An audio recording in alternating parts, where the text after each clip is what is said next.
Web scraping adalah teknik yang digunakan untuk mengekstrak data dari website secara otomatis. Alih-alih menyalin dan menempel konten dari halaman web secara manual, web scraping menggunakan bot atau skrip untuk mengakses, menavigasi, dan mengumpulkan informasi dari website dalam skala besar. Proses ini umumnya digunakan di berbagai industri untuk tujuan seperti riset pasar, pemantauan harga, agregasi konten, analisis sentimen, dan banyak lagi. Pada intinya, web scraping mengubah konten yang dapat dibaca manusia di web menjadi data terstruktur yang dapat dibaca mesin. Ini adalah metode yang ampuh untuk mengubah kekacauan internet yang tidak terstruktur menjadi informasi terorganisir yang dapat dianalisis, diproses, atau digunakan kembali. Cara kerja web scraping.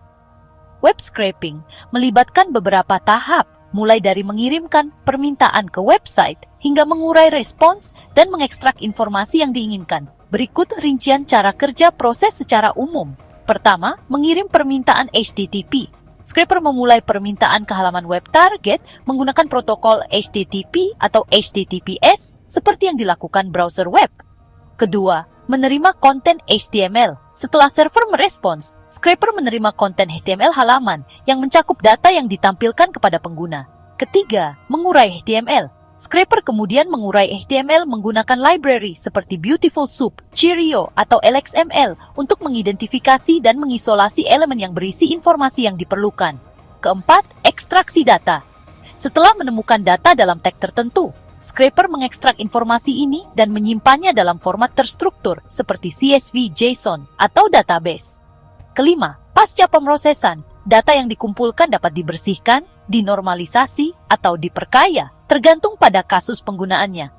Beberapa alat scraping yang lebih canggih juga berinteraksi dengan konten yang dirender JavaScript menggunakan browser tanpa kepala seperti Puppeteer atau Selenium yang memungkinkan scraping website dinamis. Aplikasi web scraping.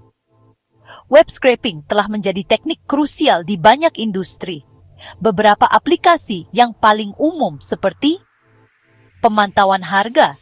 Perusahaan e-commerce menggunakan scraping untuk melacak strategi harga, promosi, dan ketersediaan stok pesaing. Agregasi berita dan konten. Media atau platform mengumpulkan artikel berita dari berbagai sumber untuk diindeks atau ditampilkan. Break time, dan intelijen pemasaran. Scraper mengumpulkan peringkat kata kunci, backlink, dan metadata dari mesin pencari dan website pesaing. Real estate dan daftar lowongan kerja.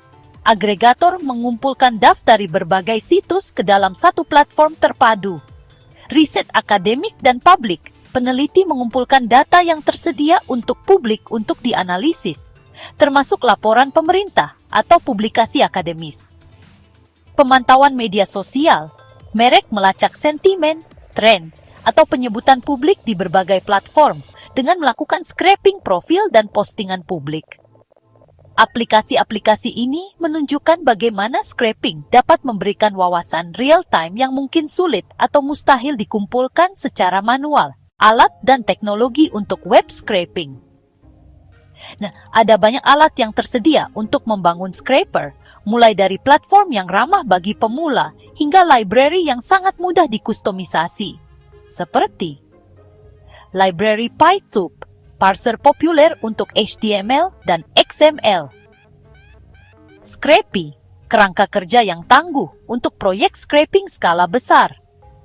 BrainTMS, Selenium, digunakan untuk mengotomatiskan interaksi browser, terutama untuk konten dinamis.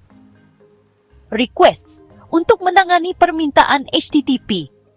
JavaScript Tool, Puppeteer, pustaka Node.js yang mengontrol Chrome tanpa kepala. Cheerio, parser cepat seperti jQuery untuk HTML statis.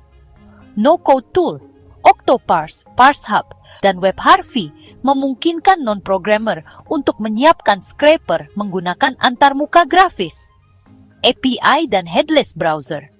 Saat melakukan scraping situs web yang banyak menggunakan JavaScript, alat seperti Playwright dan instance Chrome Firefox tanpa kepala dapat meniru pengalaman browser secara penuh. Solusi scraping berbasis cloud juga tersedia yang bisa mengelola rotasi IP, CAPTCHA, dan penggunaan proksi secara otomatis. Ini sangat ideal untuk peningkatan skala, pertimbangan hukum, dan etika. Meskipun web scraping bisa sangat bermanfaat, tetapi web scraping berada dalam zona hukum dan etika yang abu. Hanya karena data dapat dilihat publik di website, bukan berarti scraping tersebut legal atau etis. Beberapa faktor perlu dipertimbangkan, seperti ketentuan layanan. Banyak website secara eksplisit melarang scraping dalam terms of service mereka. Melanggar ketentuan ini dapat mengakibatkan pemblokiran akun, pemblokiran IP, atau bahkan tindakan hukum. Robots.txt ini adalah file standar yang menunjukkan bagian mana dari situs yang terlarang bagi bot. Meskipun tidak mengikat secara hukum, file ini menandakan preferensi pemilik situs dan harus dihormati. Hak cipta dan kepemilikan data. Scraping konten berhak cipta atau data kepemilikan tanpa izin dapat mengakibatkan tuntutan hukum, terutama jika data tersebut dipublikasikan ulang atau dimonetisasi. Data pribadi. Scraping personally identifiable information dapat melanggar undang-undang privasi seperti GDPR atau CCPA, California, terutama jika dilakukan tanpa persetujuan pengguna. Pembatasan kecepatan dan beban server. Scraping yang terlalu agresif dapat membebani server dan menurunkan kinerja website. Scraping yang etis mencakup pembatasan kecepatan, penghormatan terhadap panggilan API, dan meminimalkan beban server. Pada tahun 2019, Pengadilan Banding Sirkuit ke-9 AS memutuskan bahwa scraping data publik dalam kasus LinkedIn tidak melanggar Computer Fraud and Abuse Act, tapi lanskap hukum ini terus berkembang. Jadi, sangat penting untuk berkonsultasi dengan pakar hukum jika kita melakukan scraping dalam skala besar atau menggunakan data tersebut secara komersial. Masa depan web scraping. Seiring data terus mendorong pengambilan keputusan, web scraping akan berkembang baik dalam cakupan maupun kecanggihannya. Namun, dengan meningkatnya konten yang dihasilkan AI, media berbayar, dan regulasi data yang lebih ketat, scraping juga akan menghadapi tantangan baru. Inovasi yang mungkin akan muncul antara lain. Scraping berbantuan AI, menggunakan pemrosesan bahasa alami untuk memahami konteks dan meningkatkan ekstraksi data. Pemeliharaan otomatis, alat yang secara otomatis menyesuaikan diri dengan perubahan struktur situs. Penghindaran anti-bot cerdas, lebih banyak bot mirip manusia yang dapat berinteraksi dengan halaman secara alami. Penekanan yang lebih besar pada etika dan transparansi, terutama karena hukum semakin mengikuti perkembangan teknologi. Organisasi yang mengandalkan data hasil scraping perlu menemukan keseimbangan antara apa yang mungkin, apa yang legal, dan apa yang etis. Jadi, web scraping adalah teknik yang ampuh untuk mengubah informasi luas di internet menjadi data yang dapat digunakan.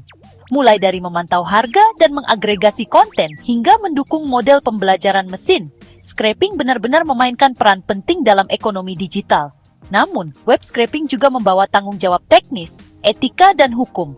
Memahami cara kerja web scraping, kasus penggunaan, tantangan, dan praktik terbaiknya sangat penting bagi siapapun yang ingin memanfaatkan data dalam skala besar secara bertanggung jawab. Baik kita seorang pengembang, pemasar, peneliti, atau ilmuwan data, scraping tetap menjadi alat yang berharga, tentu saja jika digunakan dengan bijak.